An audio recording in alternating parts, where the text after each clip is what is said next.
To एडू एम स्फेयर। इस वीडियो में हम हुरोविट्ज पॉलिनोमियल के बारे में पढ़ने वाले हैं, जो कि एनएएस यूनिट 3 का लास्ट टॉपिक होगा, जिसके बाद हमारी यूनिट खत्म हो जाएगी। So let's start. सबसे पहले हुरोविट्ज पॉलिनोमियल होता क्या है और हमें क्यों चाहिए। तो हमने नेटवर्क फंक्शंस पढ़े हैं। अब नेटवर्क फंक्शंस में दो कंडीशंस हमारी होनी चाहिए कि नेटवर्क फंक्शंस हमारा स्टेबल होने चाहिए और कॉजल होने चाहिए।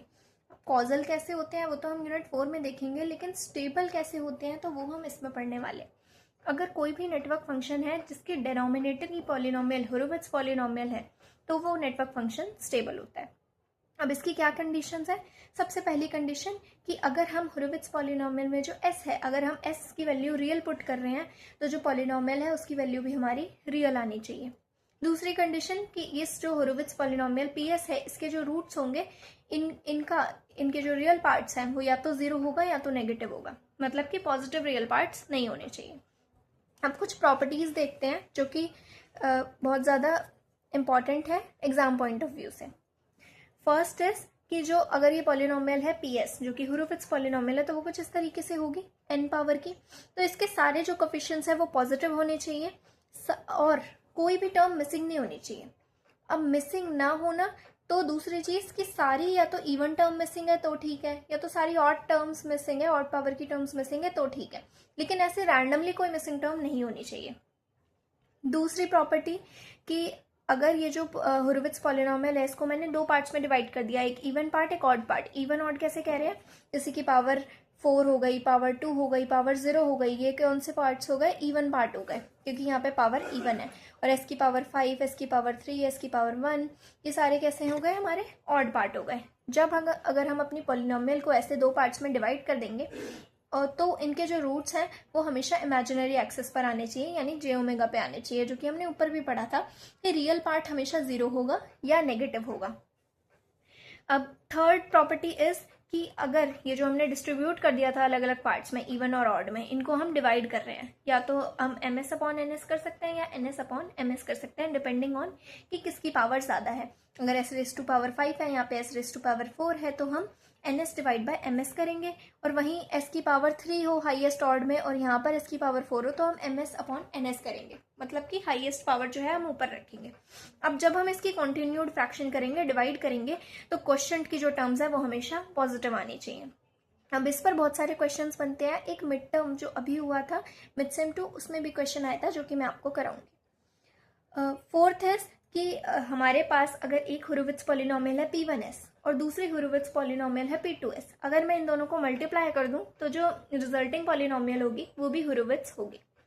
फिफ्थ इज कि अगर PS में सिर्फ ऑड या इवन टर्म्स है, जैसे कि अभी हमने पढ़ा कि सिर्फ या तो कोई भी टर्म मिसिंग नहीं होगी, या फिर या तो सारी इवन मिसिंग है या तो सारी ऑड मिसिंग है, इन दैट केस हम ऐसे डिस्ट्रीब्यूट नहीं कर सकते।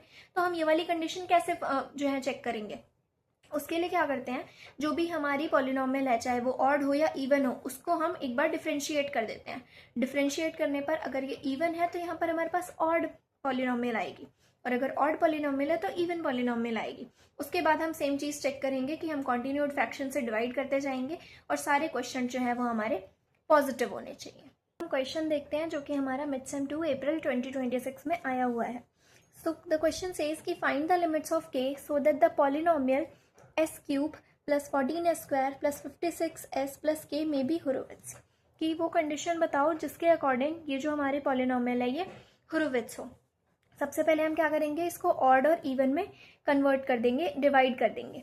अब ऑड में क्या आ गया, s की पावर 3 और s की पावर 1। इवन में क्या आएगा, s की पावर 2 एंड s की पावर 0।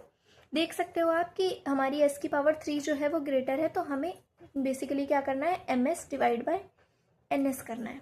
तो वो मैंने डिवीजन करी, यहाँ पर मैंने लिखा 14s square plus k and यहाँ पर लिखा s cube plus 56s।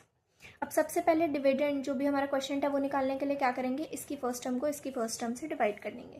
So basically it's s cube divided by 14s square. s square से ये क्यूब कट जाएगा, s बाय 14 जो कि मेरा क्वेश्चन आ गया। अब s बाय 14 रखा, हमने इसको मल्टीप्लाई करा, यहाँ पर s क्यूब आ गया, k से मल्टीप्लाई करेंगे तो ks बाय 14 आ गया। ये वाली टर्म कैंसिल हो गई, यहाँ पर आ गया हमारे पास 56 माइनस k बाय 14s। और उसके बाद ये जो हमारा डिविडेंड था अब जो है ये यहाँ पर हमारे पास एज अ डिवाइजर आ जाएगा, सॉरी जो डिवाइजर था वो एज डिविडेंड आ जाएगा। तो 56 माइनस के बाय 14s हमारा है और यहाँ पर 14s स्क्वायर। अगेन क्या करेंगे, 14s स्क्वायर को डिवाइड कर देंगे 56 माइनस के बाय 14 एस से ये स्क्वायर कट जाएगा। हमारे पास क्वेश्चन में क्या आया, 14s divide by 56 minus k by 14। अब यहाँ पे मेरे पास स्पेस नहीं था तो मैंने यहाँ लिख दिया 56 माइनस के बाय 14s और अंदर क्या है 14s स्क्वायर प्लस के, और हमारा क्वेश्चन क्या आया है 14s divided by 56 minus k by 14। जब हम इससे मल्टीप्लाई करेंगे तो हमारे पास 14s स्क्वायर आया, ये वाली टर्म हमारी कट गई, ये जो है एज इट इज आ जाएगा। अगेन अब यहाँ का डिवाइजर यहाँ का डिविडेंड बन जाएगा। अगेन आप वही करोगे, इसको जो है के से डिवाइड करोगे, सिंपल यहाँ पे नीचे के आ जाएगा 56 minus k by 14 into s divided by k. जब हम इन दोनों को मल्टीप्लाई करेंगे ये सेम एग्जैक्टली सेम टर्म आ जाएगी एंड इसको कैंसिल करके 0।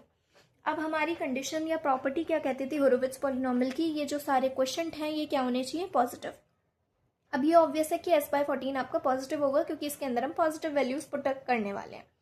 लेकिन इसका क्या, तो अब और ये वाली हमारे 2 क्वेश्चन आए, तो इन 2 क्वेश्चन से हमारी 2 कंडीशंस आएंगी, तो अब वो देखते हैं। सो हमारे 2 क्वेश्चन थे, एक पहला था 14s divided by 56 minus k by 14 और दूसरा क्वेश्चन था 56 minus k by 14 multiplied by s। दोनों ही ग्रेटर देन 0 होने चाहिए क्योंकि पॉजिटिव है। मैंने इक्वल्स टू क्यों नहीं लगाया, क्योंकि पॉजिटिव बोला है, नॉन नेगेटिव नहीं बोला है, और ना ही ये बोला है कि इक्वल्स टू 0 भी हो सकता है। सो बेसिकली यहाँ पे स्ट्रिक्टली ग्रेटर देन आएगा। अब यहाँ पर k जो है डिवाइड में है, अगर हम इसको RHS में ले जाएंगे तो मल्टीप्लाई करने के बाद वो 0 ही हो जाएगा।